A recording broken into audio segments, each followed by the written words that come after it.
The information in this podcast is current on the day of recording. It is general advice only and does not take your personal situation into account. It may not be suitable for you.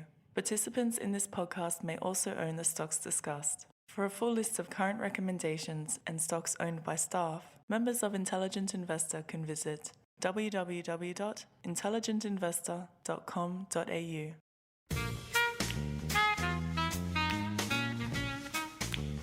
Welcome to this week's edition of Stock Take. I'm your host, Nathan Bell, Portfolio Manager at Intelligent Investor, filling in for Gaurav Sodhi, who's on annual leave and attending your wedding. Someone we know well, and I didn't get an invite, but I won't complain. He's going to a wedding. How many people are you allowed at one of those? That's a good question, That's actually. why you didn't get the invite, because it's a pretty tight arrangements. I'm going to an 18th birthday party, which got expanded. It was going to be 10, and then I was on the sort of B list because it's say, got How did you get an invite to an 18th birthday party, JC? well, it's the child of child of a cousin. Are you supplying the alcohol or something? But anyway, there we go. So it's a beautiful welcome to James Carlisle and Mickey Mordek. Mickey, Hello, you've been let out of the house down in Victoria. Have you drank the pubs dry yet? Yeah, I've been working on it. So yeah, still got a bit of work to do on that front, but got another weekend coming up soon. So Soldier on, keep up the good work. thanks. So today's discussion, I just put together a few questions that I've got from members over the last month or two, and they pretty much center around two things. One, people starting to worry about valuations and how do they sell stocks, and the other one was more generally about how to find undiscovered stocks and perhaps how to use screening to uncover interesting opportunities.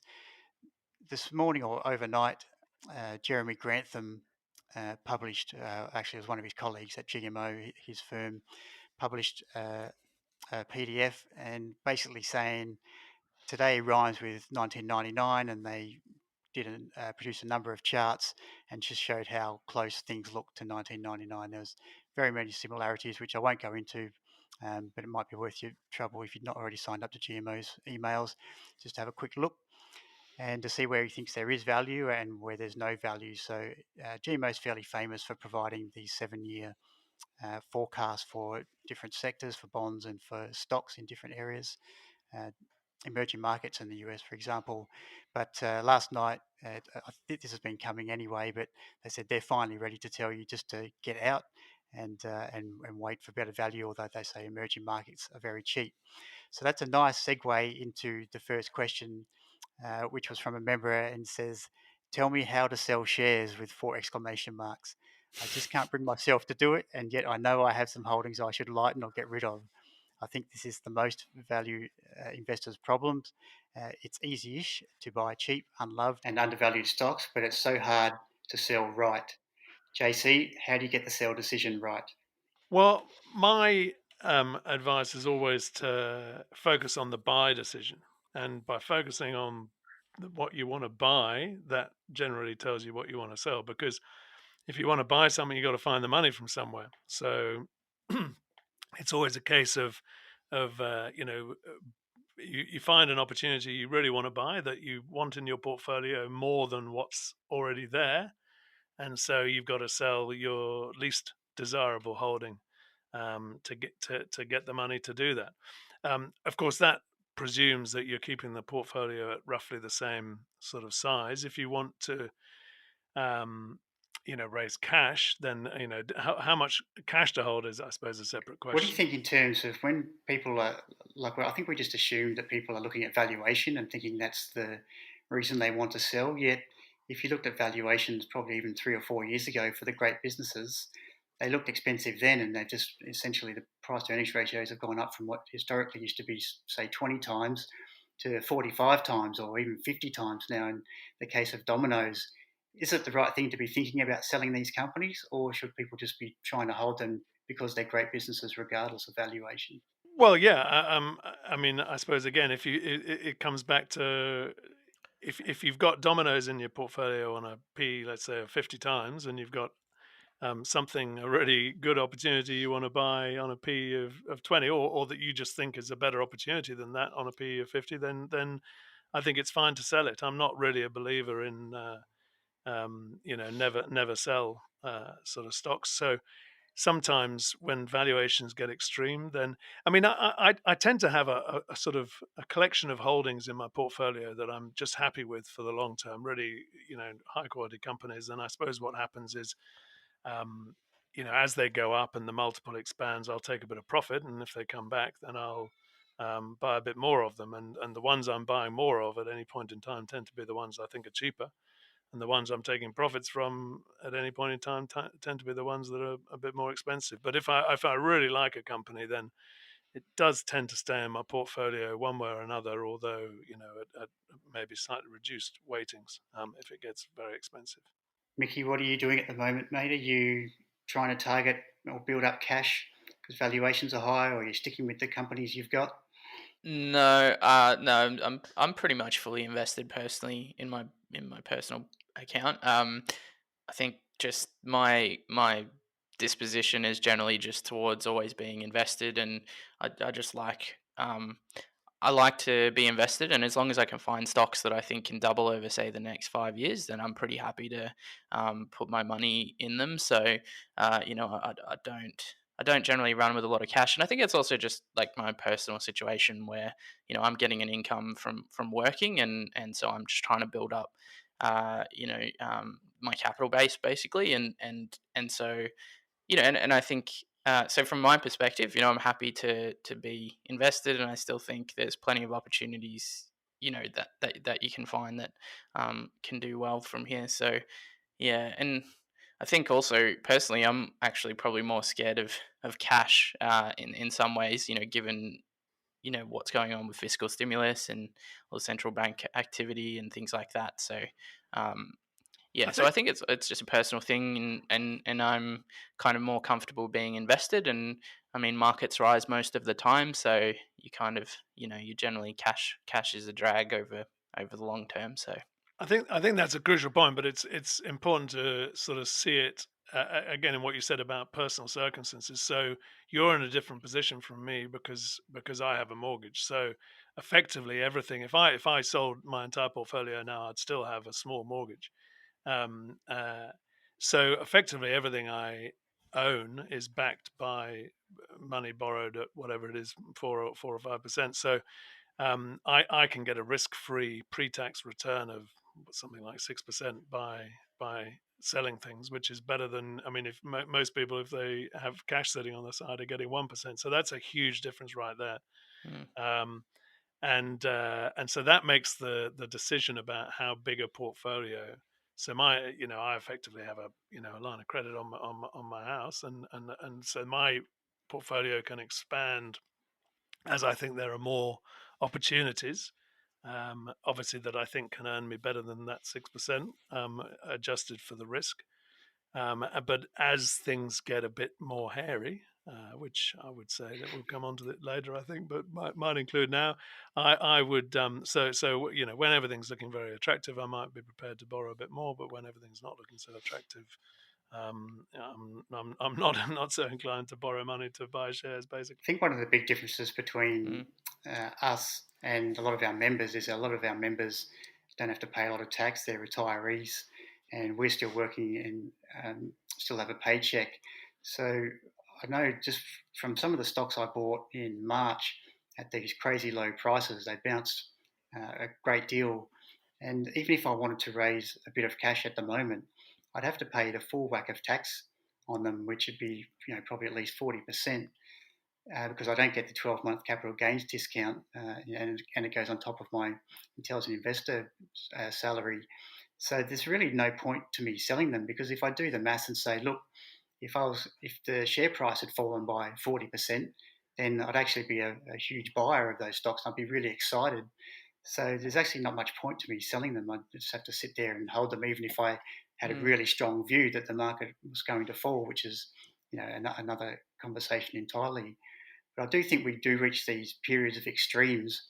And I think you've got, and I've seen a lot of fund managers that we know personally, um, basically the ones I follow, they're sticking with their stocks. One good friend is admitted that one of his stocks was overpriced, but it's been a core holding of his fund since day dot, which is I think probably 15 years ago or more. And he has no interest in selling it. So what if it's a bit overpriced? It's a great business, and he's going to own it. So, I get essentially why crystallise the tax for a business that he loves, and maybe he's prepared to accept a 6 or 7% annualized return from here for it, rather than the 10% plus that normally we're aiming for. I just wanted to read a quote. What we've been doing with our portfolios is I'm less inclined to hang on to those businesses.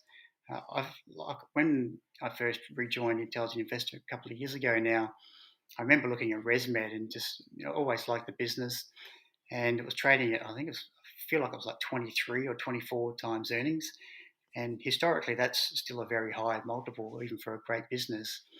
And I just feel like we've been really lucky that stock, has gone up. I think we made, just let me think about it, maybe 70 or 80%, I think, since buying it. So we earned 80% in. Well, we upgraded at 450, so it's a six bag six bagger since we upgraded, but that's Thankfully, over that's one we've 7 actually years. held Yeah. onto and not sold prematurely like many of the others. So we Yeah. made this 80% on ResMed in the funds like in a very quick time. It's been perfectly placed because of COVID. It's actually been a sort of beneficiary of COVID, unlike a lot of other stocks. And because low interest rates has just pushed up that demand for these few growth stocks we have in Australia. So now it trades at something like 40 times earnings. And I still think valuations matter, and I still think it's very different buying something at below 20s versus 40 times earnings. And so we've sold it from the portfolios. Now that we may live to regret that, because in 5 or 10 years it's most likely to be a bigger and better business, and it's one of the few out there that has unrecognised uh, people out there that should actually be wearing the masks for their sleep apnea. So a huge market of unidentified patients. Great growth one way has the insider ownership, great balance sheet, all the things we look for. But to me, buying at 44 or 45 times earnings, you're essentially saying that for the next 5 or 6 years, you could have the price to earnings ratio just to go back to something normal, or you're waiting for someone to pay 55 times earnings for the stock. And I know the great investors would probably tell you to hang on, but I just think in a 5 year period, we're going to get these great opportunities at some point to put that money to work in something much better. And my view is that I'd rather be patient and wait for those opportunities, whereas it's quite reasonable for other people just to hang on and make sure they don't crystallise any capital gains or anything like that. Yeah. I mean, you could see a scenario like, I mean, well, it's hard to see the scenario, but there is a scenario where, interest rates rise. And I think if you can get, a term deposit that's doing, even 3% or something, I think a lot of people would pull their money out of the stock market and be happy with that. So, there's, but I mean, we'll probably have much bigger problems in the economy if interest rates are at 3%. We can hardly even handle 0.5%. So, but yeah, so I mean, it seems like a lot of the question marks just come back to what the interest rate is going to be and where you can put your money and what the opportunities are. And right now, there's not a lot, but I mean, who knows in a few years? Like if you do get some other opportunities available, then that could happen. Well, the weird thing is that, in the past, or by which I mean sort of maybe 20 odd years ago, the situation was that people would buy bonds if they wanted safe, steady cash flows long into the future. But now with bonds, I mean, in some places having negative interest rates, and I mean, at best, very low interest rates, that's not really possible. So it feels as though people are sort of buying stocks for that long term flow of cash, and high quality stocks for that long term flow of cash. And and they're seeing a certain amount of growth in some of them as well. And so that's I suppose why these are getting priced through the roof. But one's got to remember that stocks, there are risks. There are risks Well, to stocks. You don't just get your money back when the thing redeems in 10 years' time. There's so the valuations can swing about, and To play Yeah. devil's advocate, though, I mean, is it totally irrational? If you are looking for a yield and you can buy West No, Farmers on a no, I 3 or don't. 3.5% No, dividend. I definitely don't think it's irrational. And Westfarm is I think maybe less overvalued than some things, but Sure, um, yeah, it's yeah. I mean, I think it's not irrational, but what I think it does is it means I've likened it in discussions with people to a sort of house of cards. You build your valuation up if you're looking for long-term growing cash flows over decades to justify your valuation. It becomes that valuation becomes very exposed to any events that happen over the next sort of decade or two, and to any changes in interest rates and all those sorts of things. So look, it could be rational. It could be much better to hold stocks and expensive growing ones over the next 30 years. Um, but I think you're just baking a lot into that. You're making some assumptions there, which you know um, is a bit dangerous. Whereas if you're buying things much cheaper, then you're looking to be proved right over a period of a few years or a decade. Do you know what I mean? The thing is a much lower house of cards, I suppose. yeah. But what else is out there that's cheaper? Well, not much, and that's the problem, which is why I'm left. So to jump the gun to which I think a further question. I mean, I've halved my portfolio since March. Well, not since the market's bounced since March. So I've been selling quite aggressively because I can pay. So I get like I said before, a 6% risk-free return from paying off my mortgage. That seems like a very good bet I really in the like the environment. top sort of 10 to 12 stocks in our portfolios. I think they'll do great over the next 5 to 10 years. What is hard at the moment is when we're selling these great businesses, and there's been a lot of them: Macquarie Telecom, Zero, ResMed, and a whole bunch of others. These are not businesses that you can just go and replace in terms of quality or growth in the future. But because the market's run so hard since then, there's not really anything great to replace them with. I think I think about the market or the stocks I like at the moment in two baskets. There's the small stocks that are flying under the radars, whether that's a RPM Global or Frontier, for example. And then there's a bunch of COVID recovery stocks, like maybe the airports are a good example, and the casinos. But we've already owned them. They're already a significant part of the portfolio. And some people would suggest, well, why don't you just invest more in those positions? But they're already very large by fund manager standards. We tend to run fairly concentrated portfolios compared to most. So in selling these businesses, there's just not really a lot else to pick them up. So it does require a bit of patience. Personally, I get uncomfortable when the cash in the portfolios tends to get past 20%. I start to feel like there's pressure that you're timing the markets. But at the moment, it's only the ethical portfolio that's got a bit more than that. But I don't really feel any stress at the moment because I'm just seeing, we talk about we don't want to time markets because we're value investors and we bottom up and all that stuff. But at the same time, we're also experienced investors who have seen all of these cycles before, and we know what the key ingredients are that make for poor returns in the future. There's valuations, obviously, but we also see some of the things that come with excitable or euphoric markets, and that's what Jeremy Grantham said, his colleague said in his missive overnight, was that 3 or 4 years ago we could have said the same thing about valuations, but since we've had COVID, which has knocked the earnings down, valuations for the growth stocks are even higher than they were pre-COVID.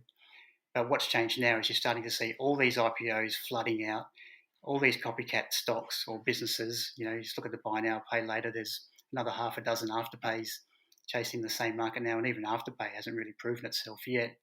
So we're starting to see those mania things, the cheap brokerage, which is bringing a lot of new young people into the market. And we can actually see from the brokerage houses the stocks that they're buying, and they're not buying your grandfather's Wesfarmers and Woolworths. They're buying, these second order stocks that I think when we look back in time, 5 or 10 years, if we even saw them come out in the first place, we'll forget all about them.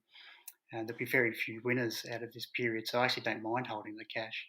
But sort of like that, the chart as well, in one of those emails as well. I think it was just showing that a lot of the returns have come from a very small number of those high flying stocks. So um, I think that just goes to your point. There's kind of those pockets of the market where things are pretty crazy, for sure. I just want to get one example because I just love this quote, and it's just a bit of a guide that sometimes uh, things just get a little bit out of hand. And because what the market does is like you used the example of Wesfarmers, Mickey, saying, is it sensible for, let's say, a retiree to buy essentially what is Bunnings, which is one of the most best business in Australia, on a 3.5% yield, with a little bit of growth over time, you'd expect, that may be sensible. But the thing with markets is they usually just keep pushing and pushing these things until they break, and that's why you get these, big collapses afterwards. So I'm looking at Xero. Like, Xero is a great business.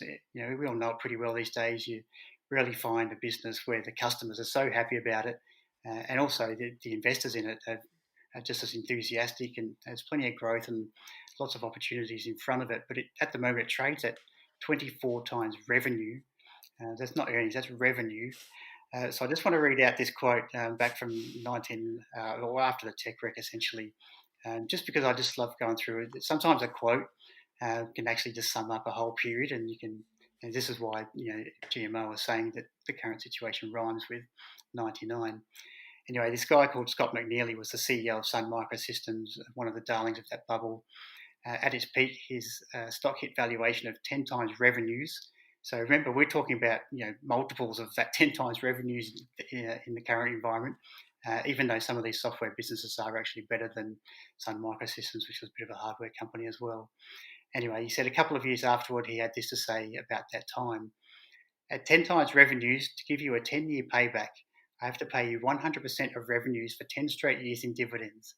That assumes I can get that by my shareholders. That assumes I have zero cost of goods sold, which is very hard for a computer company. That assumes zero expenses, which is really hard with 39,000 employees. That assumes I pay no taxes, which is very hard. And that assumes you pay no taxes on your dividends, which is kind of illegal.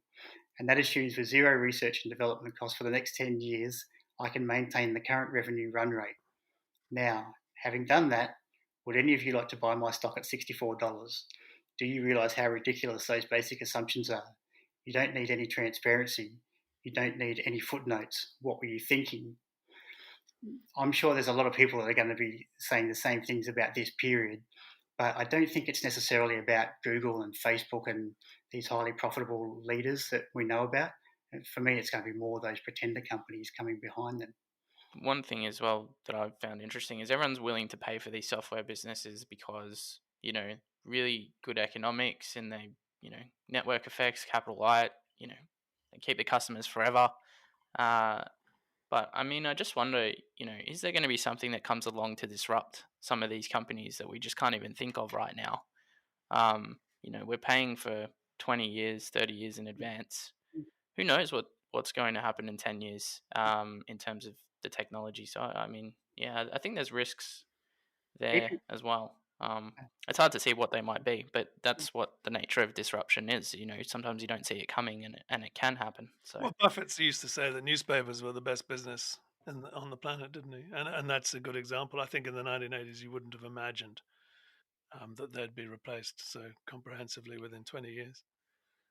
And so, yeah, I mean, I guess that's what I mean by the house of cards. You just don't know what's coming, and you build these valuations up, and you make bigger and bigger assumptions, and bring the future forward to now or back to now. Um, it's just a slightly dangerous game to be playing, I think. Yeah. All right, thank you, boys. We'll end the discussion about valuations and how to sell. I don't think we've made it any easier for anyone. It's just a really tough job, and I've recalled looking. Sorry, go, James. Well, I think that I was just going to say the key, I think, is to focus on what you're going to do with the money. That if you are going to sell a stock, so if you're going to buy something, or if you're going to hold it in cash, or you're going to pay off your mortgage, if you think about what you're going to do with the money, then that'll give you an idea of whether you Yeah, want I to sell think the stock. Charlie Munger used to say there's three risks that come with selling a stock. Is one, you've got to get that decision right because the stock may be undervalued and keep going up. Then you've got to find another opportunity, which may be more risky than the one you've let go. And there's another component to that which I forget now. But I remember reading research on. So if you're a big fund manager, you tend to get these organisations that come in and go through all your returns over history. And they can work out where you've made your returns from. But they also look at your sell decisions. And every time I've read something about that, they show that fund managers are excellent at buying undervalued stocks, but they're absolutely hopeless at selling. And there's actually no relationship between the performance of the stock and the sell decision, or to put it another way, it's just the sell decision's been no good. So if it's tough for you at home, it's no different for us as well. But I think the most important thing is probably what I think you alluded to, James, was you've got to know yourself and you've got to know what you're comfortable with. Because one quote from Jeremy Grantham I always loved was, he said, you have to live with the portfolio of least regret. You're never going to get things perfect, but you have to work out what you're going to regret more, whether that's selling now or missing out when the stock goes up, and vice versa on the buying as well.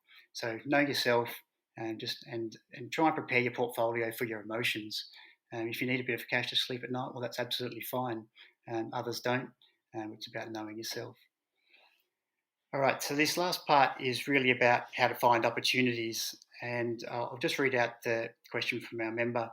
When you discover stocks, is there a sweet spot that you find when you get them? For example, stocks with a market cap of around 150 to 350 million look undiscovered. Beyond $500 million, you start getting the hot stocks. And then over $1 billion, I imagine you start getting bigger institutions looking at those stocks. With that in mind, can you use these market cap buckets as a screening tool to find companies that suit your risk profile? Silence means no. Well, Well, I I mean, don't. yeah, You go. I You mean, go. I guess I'd also caution against kind of assuming that these small cap companies are undiscovered. I think that like there's a lot of people looking at small caps, and the Australian market's really saturated, so there's just people crawling over everything really. So, good ideas don't tend to stay undiscovered for all that long. I mean, I guess they're just under-owned in a lot of cases because fund managers can't buy them till they get bigger, but. Um, yeah. But So, but I think that's proportional to how illiquid they are, if you see what I mean. So the really it's only the very small ones that fund managers don't own, and there are some fund managers who are specifically looking in those areas. yeah. I mean, yeah. So some fund managers are focused on that really small end of the spectrum as well. Um, So yeah, but I don't think you need to invest in small caps or anything. Or you can definitely make good returns out of big caps as well. I mean, as we saw in March. So lots of these big caps went on to double, or triple even in many cases. So as long as you have a view that's different from the market, then you can exploit that, I think. I think that's absolutely right. I don't necessarily look for stocks which are so-called undiscovered. The problem with those is that there's an informational sort of gap. There's far less information out there on these stocks, and so I suppose it's possible for you to know more than other people.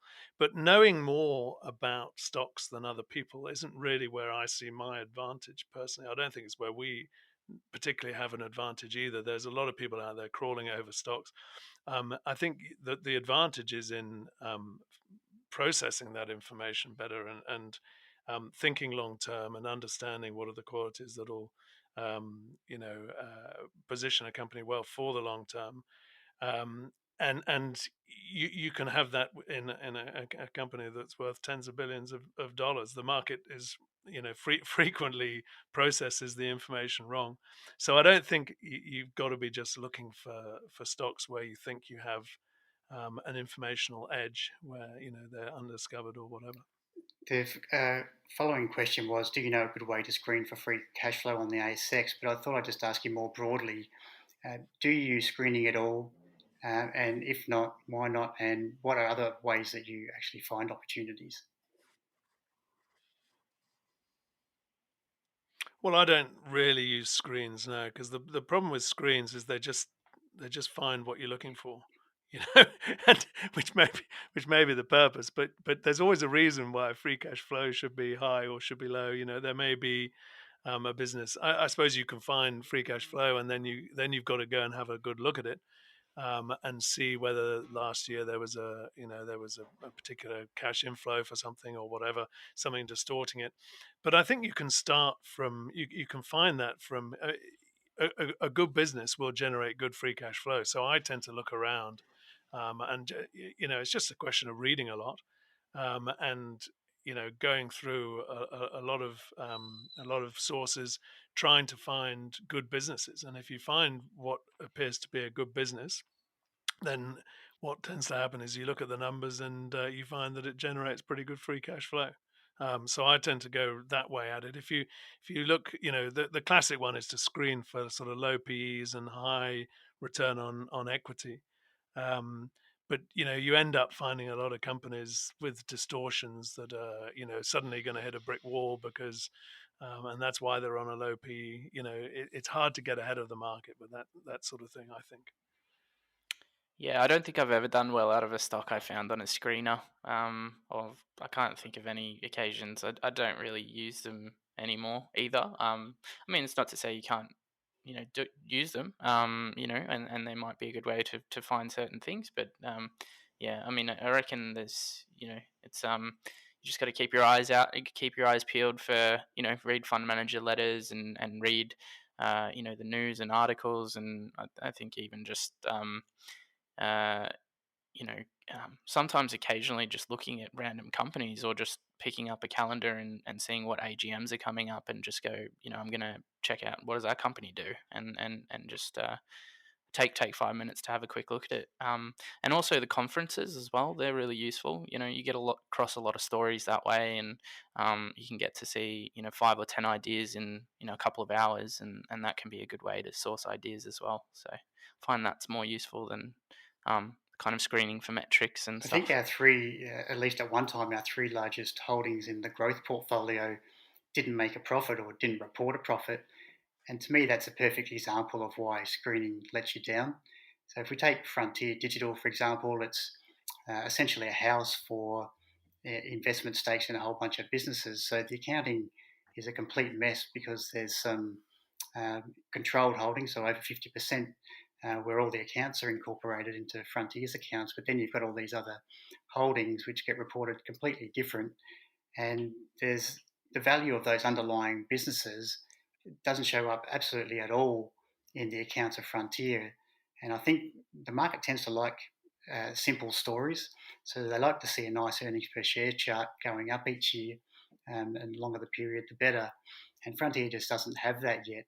If we look at Audinate, if you look at its competitive advantages compared to its competitors, which is almost the number one thing you need to know, in my view, which is why I always say things like valuation are overrated. It's not that they don't matter, valuations do matter, but the competitive advantage is what sustains earnings growth over long periods. And Audinate's just absolutely monstered the competition. So even though it wasn't quite profitable, you can see that that's an industry that should be very profitable at scale. And you can see that the demand's going to come through, and you can see that there's no competition, or very little, at least from our investigations. So the market is essentially, it's got it to itself over the next 5 to 10 years. So if you look at a PE, it actually looks meaningless anyway because I think it's only just broke even. But it's raised capital, it can keep investing, which is exactly what we're looking for. So again, it's these qualitative factors that drive our investment decisions rather than just looking for statistical cheapness or some sort of metric that you can screen on. And the problem with screening is you actually end up screening out so many good or interesting things, which is, I think, when you're a global investor, might be the price you're prepared to pay because it's just a big world out there. But in Australia, I forget what the numbers are, but in the old days, I always used to think there was something like 2,000 stocks listed in Australia. I think 1,000 were resources stocks, which I'm not particularly interested in. I think another half of the 1,000 left weren't profitable. So again, that probably knocks out a whole bunch that you don't want to own. But there again, there lies the rub that Frontier and Audinate and these other great beatings would be knocked out if you did that screen. And I think the other part was just a whole bunch of companies that you just wouldn't want to own because they're just very low quality. I suppose that's the point, isn't it? Because if you do a screen, you're really just doing what the market does. If you're screening for, if you're screening for low PE because that seems like a good idea, and if that's what the market's tending to do, also look for stocks that are on low PEs, then it actually turns out perhaps you'd be better off looking for It means that the stocks with high PEs, but actually which have good prospects, would be the undervalued ones. So you possibly need to be more contrarian and actually So in the end, you should be, looking for stocks on low Ps, stocks on high Ps, and the answer is you probably shouldn't be looking at that metric at all, because it really comes down to examining the business and trying to evaluate its potential. And then when you've done all that, I think is the time to be understanding what price you'd want to pay for it. Yeah, and I guess so. The first thing you're basically trying to do is just make sure it has a competitive advantage. There's really no point really looking at anything. It depends on your investment style, and I guess there's other asset plays and things that you can do. But generally speaking, that's what you want to look for before you start to go onto other metrics, and you're not really going to find that in a screen. Yeah, the danger is also that you find something that screens well, and you think, "Oh, looks really cheap," and you've sort of made that decision before you've actually considered the business, and then you sort of shoehorn in the qualitative criteria, and you find competitive advantages where they're not, because you want to buy the thing because it's on a P of 10. And really, it's those factors should be doing should be leading you, I think, and then the price is more the final step. That's how I would look at it. So can it work the other way then? How Sorry. do you mean? How do you mean work the other way? Oh, like you find a stock with a competitive advantage, and then Well, I suppose it could. Well, if you're desperate to buy it because it's got really good competitive advantages, then you pay almost anything for it. I guess it can work that way, but my experience is that the market is more focused on the price and less focused on the competitive advantages. So I think that you're better off doing it that way, because those businesses tend to be the ones that are undervalued. That's my experience of it anyway. Although that's being tested at the moment, isn't it? The way valuations are going. When I first started Intelligent Investor, I remember I was always looking for things on low PEs because you were really trying to find the value play. But over experience, what you see is the great businesses tend to be hitting highs over a long period of time. So when you go there as a value investor, you're looking for these stocks hitting their 52-week lows. Again, the 52 weeks is completely arbitrary, but that's what the system allows you to do nice and easily. And or if you go through the paper, I think that used to have the 52, it still does, 52-week highs and lows. So you go in there and you're just predisposed, looking for these, already biased, looking for these low PEs, so to speak. And actually, if you want to buy great businesses that can compound for a long period of time, then they're actually the ones that are trading on high multiples and hitting new highs all the time, which is complete contrast to the value hounds. And I think a lot of people have probably realised that over the last 10 years in the way we have. It's just better to buy quality. Although you do have these incredible periods like March where if you bought some of that lower quality stuff, you probably made 4 or 5 times your money.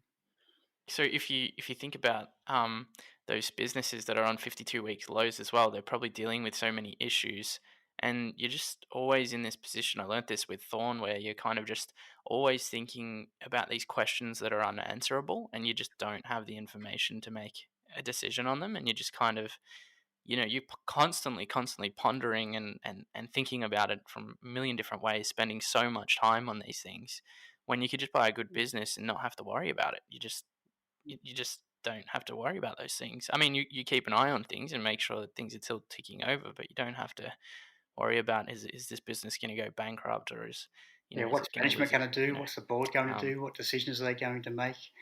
I'm nearly 45 now, and I just compare the energy levels that I have for those sorts of situations compared to 2006 when I started at Intelligent Investor, and I had the energy for it, and I could put up with some bad announcements or whatever and get through it. But at my age, I just can't be bothered anymore. I just don't want to invest with people I don't trust.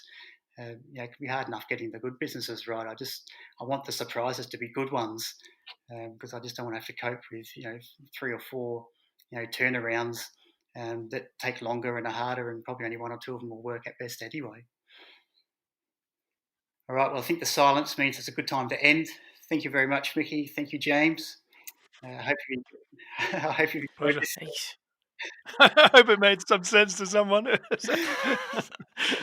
So the conclusion is sometimes sell maybe I if think the you're bottom on a line is Yeah, you've just got to know yeah, yourself. that's it. And or as David Einhorn always used to say, was just sell a little bit and then see how you feel tomorrow. Yeah, that's All right, that's we'll good leave it advice. there then before I ruin it. Thanks again, guys. Thanks, Nate.